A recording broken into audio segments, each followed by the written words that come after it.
On en parle moins, mais des astronautes continuent à voyager dans l'espace. Thomas Pesquet, l'astronaute français qui va rejoindre la Station spatiale internationale, est l'invité du Grand Angle.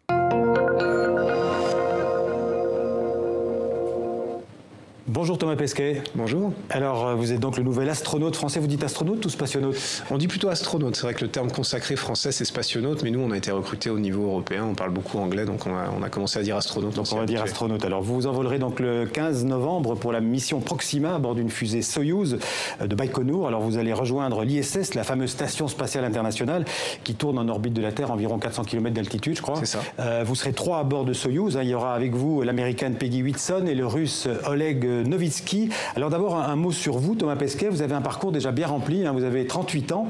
Vous êtes ingénieur aéronautique, diplômé de Sup Aéro de Toulouse. Vous parlez 5 langues en plus du français, le chinois, le russe, l'anglais, l'espagnol et l'allemand. Alors vous êtes devenu pilote d'Air France d'abord, instructeur sur Airbus. Et puis en 2008, vous avez répondu à une petite annonce. Je crois que vous vous inscrivez en tout cas au concours de l'Agence spatiale européenne. Et en 2009, vous êtes sélectionné par l'agence. Alors vous suivez une formation au Centre des astronautes européens à Cologne. Et puis en 2014, c'est le grand jour, vous êtes choisi pour participer à cette mission Proxima qui part donc dans quelques semaines pour l'ISS, pour 6 mois dans l'espace. Je le disais, le grand jour approche, la tension monte. Non, c'est plutôt la continuation d'un processus assez long, comme vous l'avez dit. Ça fait des années que je m'entraîne. Là, quand on se rapproche, tout devient un peu plus réel. C'est vrai qu'on se dit, tiens, ça c'est le dernier entraînement que j'ai fait au simulateur, c'est le dernier entraînement que j'ai fait en scaphandre. Mais on continue à peu près au même rythme. Et je pense que je vais arriver au pied de la fusée sans vraiment m'en rendre compte. Alors, je disais, vous avez été pilote d'Air France, donc de gros avions. C'est un rêve de gosse, astronaute? Oui, c'est un rêve de gosse. Moi, ça me faisait rêver. J'avais des posters dans ma chambre d'avions, de navettes spatiales. Même comme beaucoup d'enfants, je pensais pas que c'était quelque chose de possible. J'avais aussi des posters d'autres choses. Moi, j'étais fan de basket. Il y avait beaucoup de choses comme ça qui m'intéressaient dans la vie. J'essayais de me diversifier. Et puis, petit à petit, j'ai eu de la chance. J'ai fait pas à pas, je me suis rapproché de ce rêve-là, jusqu'à ce que finalement, on me donne le droit de m'inscrire sur la ligne de départ pour un vol spatial. Alors, depuis combien de temps vous préparez cette mission? Alors, le recrutement, c'était donc 2009, entraînement un peu générique. Depuis 2014, désigné sur la mission, et là, c'est 100% de mon temps, entraînement spécifique sur l'ISS, sur le véhicule Soyouz qui va nous amener là-haut, sortie extravéhiculaire, programme spatial.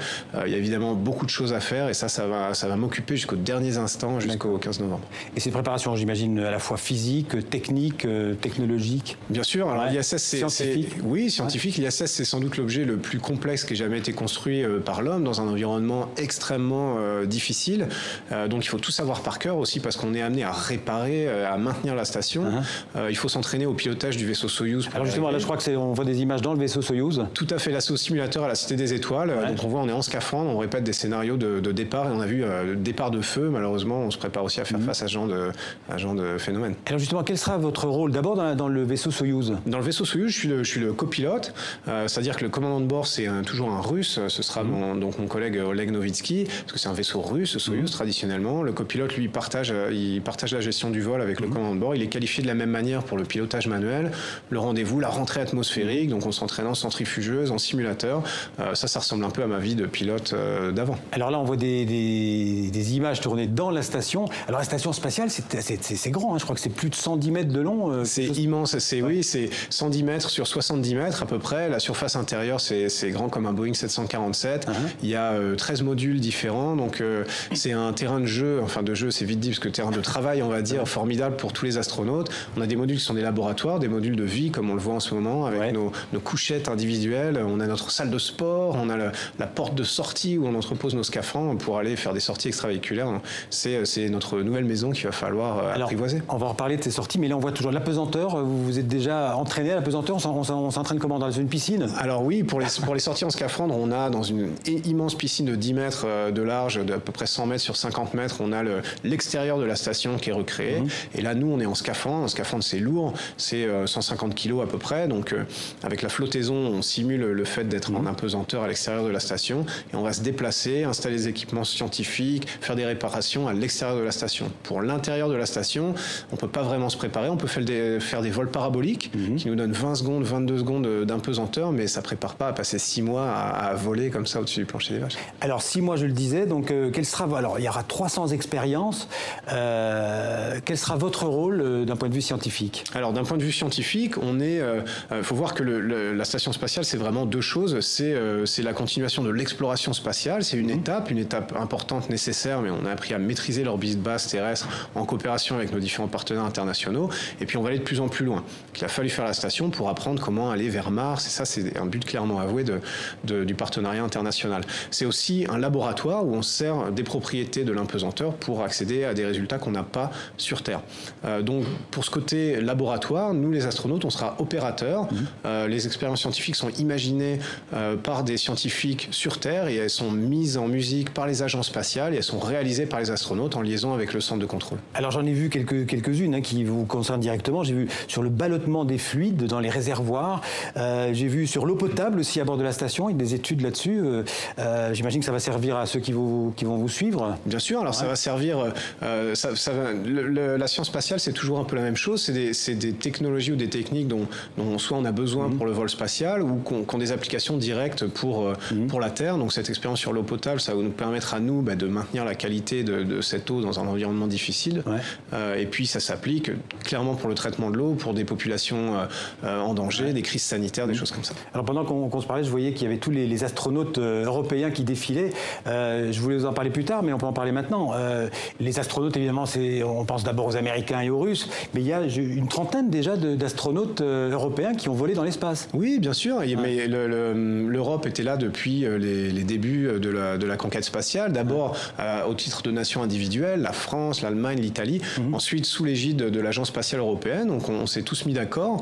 On a maintenant une coopération qui marche très très bien. Et puis on part les uns après les autres pour des missions à bord de la station spatiale. Il y a des Italiens, il y a des Belges, il y a des Anglais, enfin des Britanniques, il y a des Allemands, Danois, Néerlandais, Suédois. Enfin c'est une grande famille. C'est une grande famille. Alors encore, je reviens aux expériences parce que c'est vraiment des expériences très concrètes en fait qui vont avoir des retombées technologiques. Par exemple, vous allez travailler sur une sonde utilisée en télémédecine, j'ai vu. Donc c'est un truc très concret de pouvoir faire des opérations dans des endroits où il n'y a pas d'hôpitaux. On peut les faire depuis l'espace en fait, contrôler depuis l'espace. Exactement. C'est absolument incroyable. Sur des casques de réalité virtuelle. Et puis alors un truc incroyable sur des surfaces tueuses de bactéries. Oui, c'est des surfaces innovantes en fait qui laissent pas les bactéries se développer. Nous on en a besoin dans la station spatiale parce que les bactéries, les virus sont un peu plus actifs en orbite, en impesanteur. Donc nous ça nous demande de prendre beaucoup de précautions, de faire beaucoup de ménage pour que ça se passe bien à l'intérieur de la station. Évidemment ça a des applications directes dans des zones très peuplées ou par exemple des aéroports, des gares, des stations de métro, des choses comme ça. Donc on pense vraiment à l'application au sol des manipulations de recherche que nous on réalise à bord de la station. Alors il y aura aussi des parties éducatives avec des échanges en direct de l'espace avec des écoles, avec des lycées. Oui, alors ça c'est une partie du travail que moi j'adore parce que ayant grandi, j'aurais bien aimé pouvoir faire ça, interagir avec la station spatiale, que ce soit via les médias sociaux, des vidéos sur YouTube ou des liaisons en direct qui sont maintenant possibles avec la technologie qu'on a, qui n'était pas à l'époque. On va réaliser des manipulations simples, mais qu'il a quand même fallu qualifier pour aller dans l'espace. Moi, je réaliserai les manipulations à l'intérieur de la station.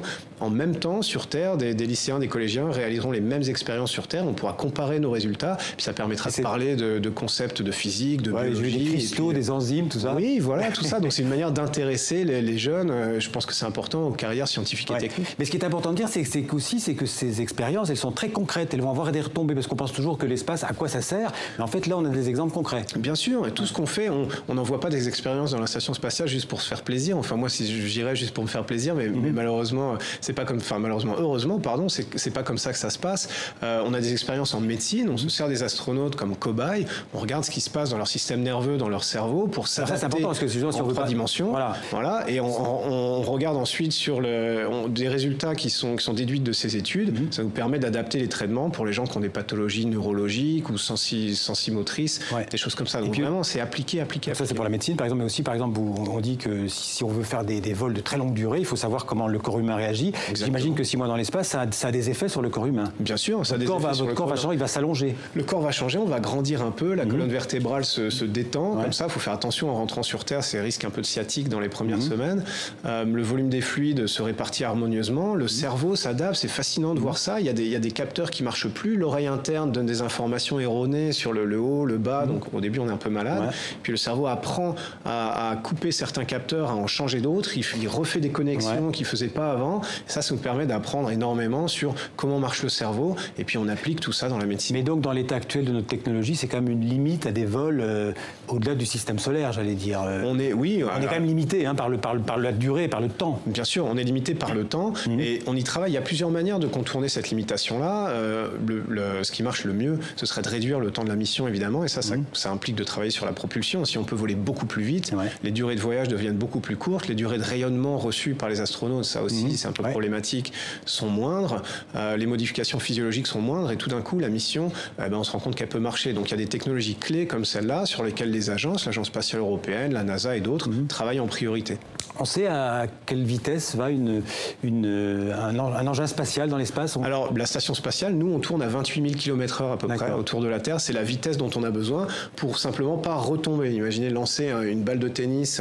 Si vous la lancez suffisamment fort, le temps qu'elle retombe, elle tombera autour de la Terre et elle touchera jamais le sol. Et le vol en orbite, c'est simplement ça. Alors, vous y avez fait allusion tout à l'heure. Une fois que vous serez dans la station, vous allez faire, je crois, 4 sorties. Dans l'espace? Il y a 4 sorties prévues pendant le vol. Je ne suis pas sûr qu'elles seront toutes réalisées par moi. On n'en est pas encore à ce niveau de détail-là. Mais oui, il y a 4 sorties extravéhiculaires, 2 pour aller changer des batteries. Donc des opérations de maintenance assez prosaïques, mais qu'il faut faire à l'extérieur de la station spatiale. Donc c'est des grandes boîtes de la taille d'une table de salon à peu près. On va aller à 40 mètres à l'extérieur de la station, changer les batteries au pied des panneaux solaires. Et 2 pour installer des nouveaux équipements, dont un port d'amarrage pour les nouveaux vaisseaux commerciaux américains. D'accord. Alors, vous avez été, je disais, pilote d'avion, maintenant astronaute.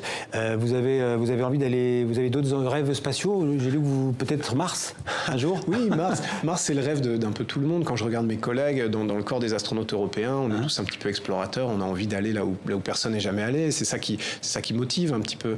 Et Mars, on sait que ça nous permettrait de répondre scientifiquement à des questions importantes. Comment se crée la vie? Pourquoi elle disparaît? Est-ce que ça pourrait nous arriver à nous? Est-ce que la vie est possible? Et vous êtes candidat pour... Bien sûr, mais on est tous candidats. Ce sera ça le problème. Il faudra choisir parce que je sais que tout le monde va lever la main et puis il faudra que quelqu'un fasse un choix.